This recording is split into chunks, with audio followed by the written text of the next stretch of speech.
Well, it leads to the question, too, what is the mentality a cop needs in a situation like this, and why are so many people quick to reject authority right now in this time? Here to weigh in is Dr. Keith Ablow. Good morning to you, Dr. Keith.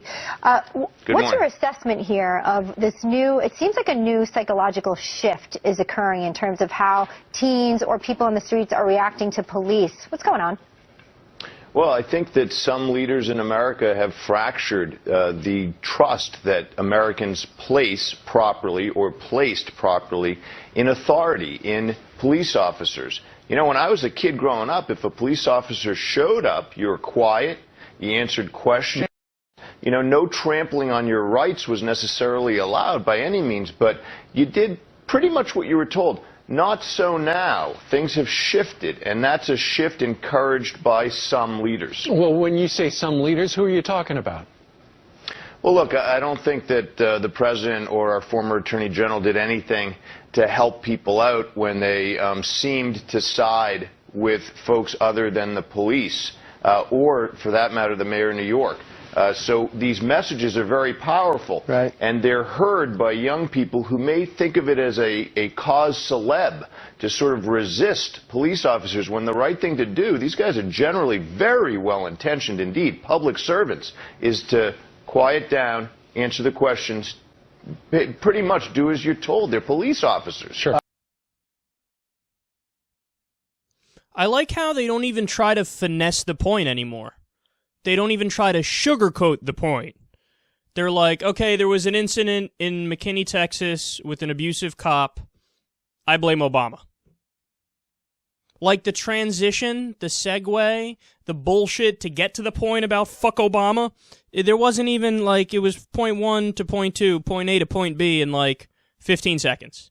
Something, McKinney, cops, fuck Obama. Am I clear? Fuck Obama. That's the whole point of this network.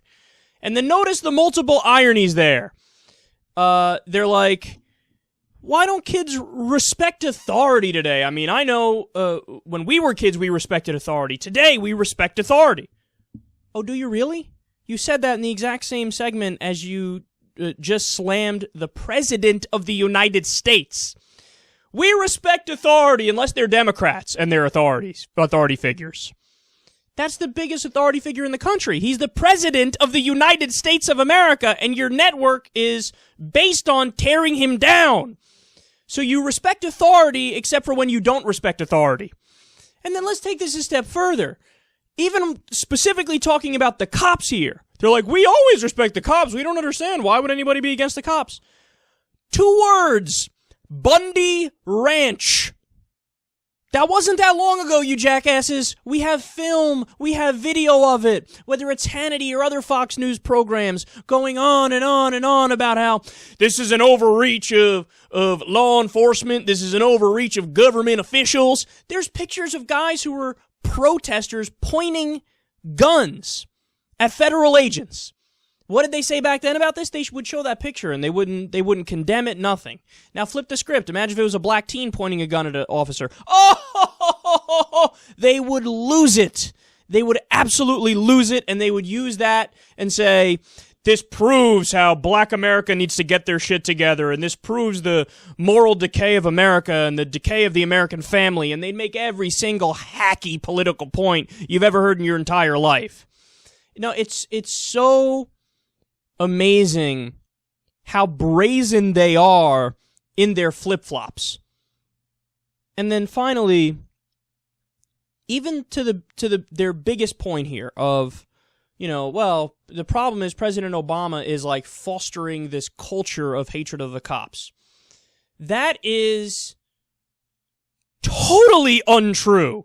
In fact, that's so untrue that I remember, because we covered some of the stories after the Mike Brown incident, after the Trayvon Martin incident, after a bunch of these different incidents, when Obama weighed in any way. Now, some of them he didn't, some of them he did.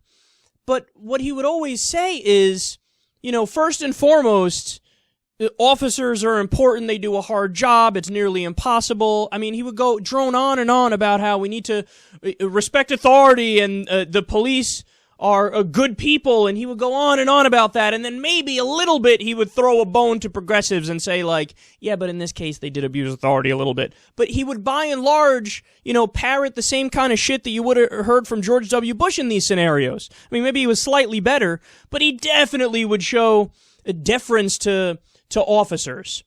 And this reminds me of, they do the same thing when it comes to talking about America. How many times have we heard conservatives say, the problem with Obama is that he doesn't love America the same way other presidents do. You just don't hear him say stuff like that. Well, who was it? I think it was Slate that put together a compilation of all the times Obama had like an orgy over America in a speech. And it was endless. It was an endless reel of, America's the best country ever. This is the only country where a guy like me could have become president. America is just better than everybody else. America needs to be the world leader in everything. Oh, America. I want to bathe in America.